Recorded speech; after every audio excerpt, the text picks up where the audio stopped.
I recently watched Young Royals on Netflix and I was hooked. I just like the four main characters so much, like, I just want to be friends with all of them.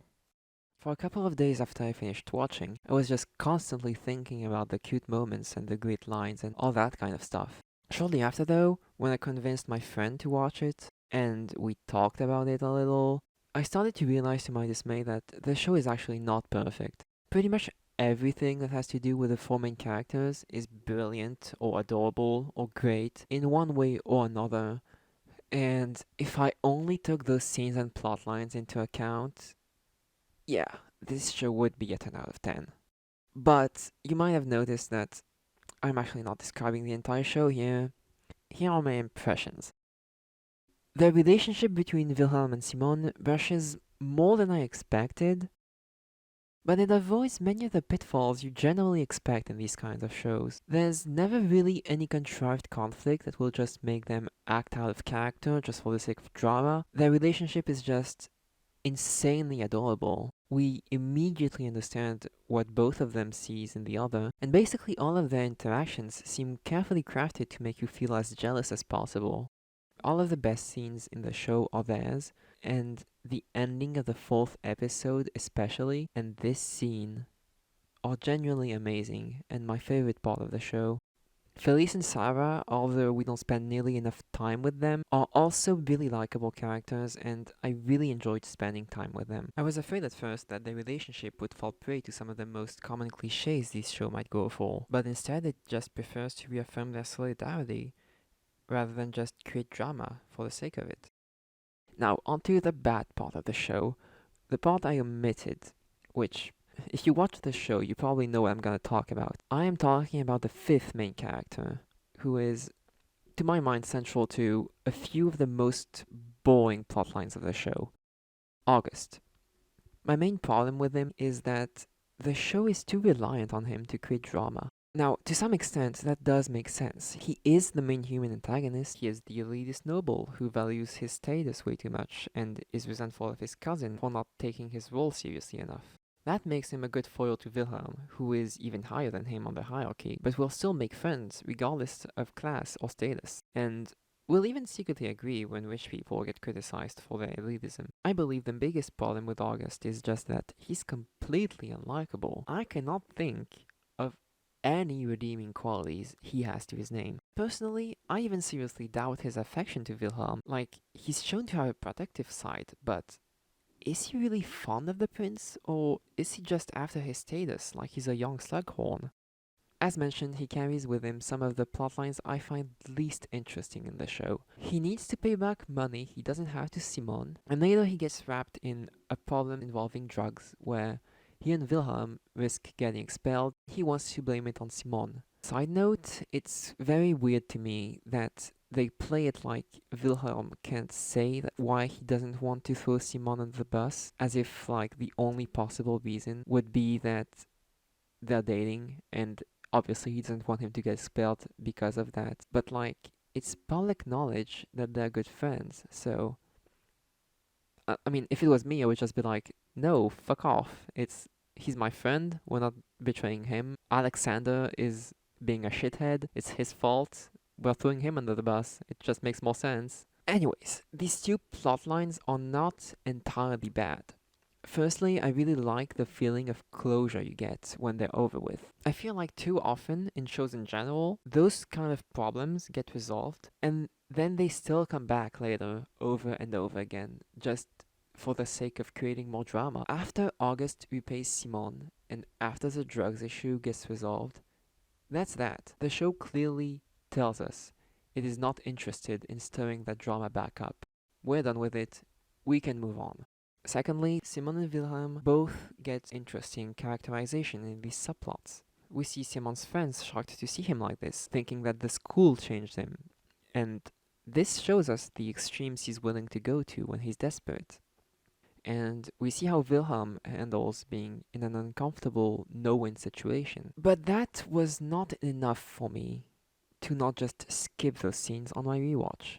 They are not that interesting in and of themselves. I just said that I liked how self-contained they were, but I think that's also the reason that they feel so detached from the story. They feel like mindless drama. They feel like they were just tacked on. Once it's over, you're just glad to be back to what matters. It was just a distraction from the actual plot, an excuse for drama. It's a side quest.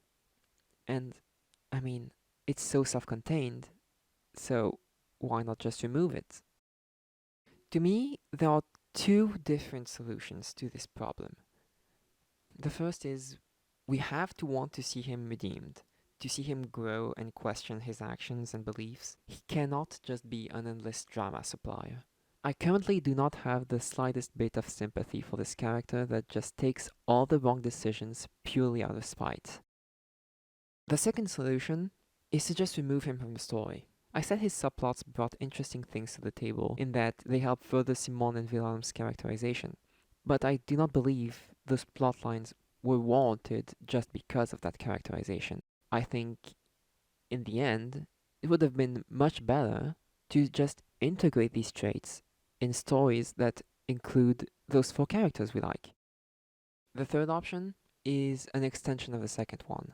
Take your time. Just get rid of all the superfluous drama and concentrate on the four characters who matter. My friend believes this is a problem inherent to Netflix, where they have great characters and relationships, but they can't help themselves and need to throw them into constant drama just to keep the viewer interested and hooked so that they are sure they continue watching. But we both agreed that the show would have been greatly improved if they just trimmed down the drama and took their time to develop Wilhelm and Simon and their relationship some more instead.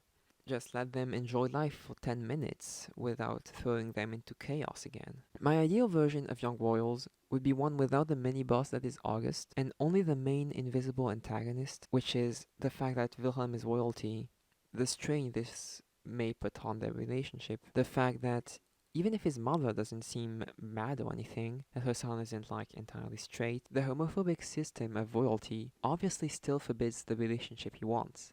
August can still be a minor antagonist, but he shouldn't be the main source of conflict. It should be the angst of Wilhelm's responsibilities and the different things they want in life.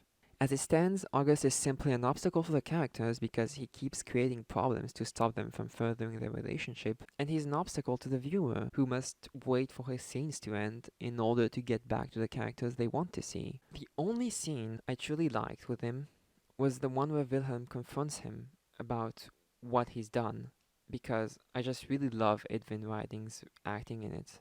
He conveys an astonishing amount of emotion with very little. I also kind of like this scene, but it doesn't really gel with the rest of his character that well. And like, wouldn't those scenes feel so much more emotional if we actually wanted to see August redeemed? I would personally have been much more invested if it was more like a Zuko situation, where he was on the path to good, but then his old ways came back, and after a lapse in judgment, he just made a huge mistake.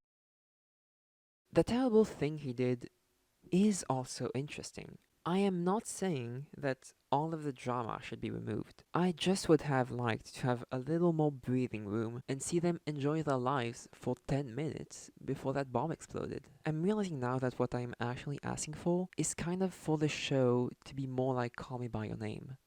Call Me By Your Name takes its time. There are no human villains. The only real antagonist is time. The only conflict we see is the characters' insecurities and such. We don't need more than that. Sadly, that's how the show is built. You come to see the calm moments of their relationship developing, but you're not allowed to see them last. They're always cut short. In fact, here's an approximative dissection of the show. In blue, we have the moments following Edwin and... I said Edwin. I wrote Edwin and I never realized. In blue, we have the moments following Edwin and or Simon. In purple, we have moments specifically between the two of them deepening their relationship, which are mostly the cute moments that you'll find in compilations of the show. In green, we have moments following Felice and Sarah, though Sarah is also included in Simon's scenes a lot. And finally, in red, we have the scenes featuring August as a main player. You might notice that not only does it represent quite a bit of the show, but also, as I was explaining, the show will almost always use either August or the end of the episode to cut short us just appreciating Simon and Wilhelm's relationship. I am very excited for season 2, and I truly hope that with the way August ended season 1, they won't be as reliant on him and take that time more. I still love this show. The weakest elements negatively influence my perception of it, but the stronger elements are so strong that I can easily overlook the flaws. They compensate them so vastly. I watched this show around the same time I found out about I Am Not Okay With This, and I learned recently that that show was cancelled because of COVID. It's a great show, and I'm quite salty they did this. I even read the frankly terrible comic it was inspired from to find out clues about what the second season could have been, but the show was diverging from the original source material. All that to say, I was kind of bummed out to find out that the show was cancelled.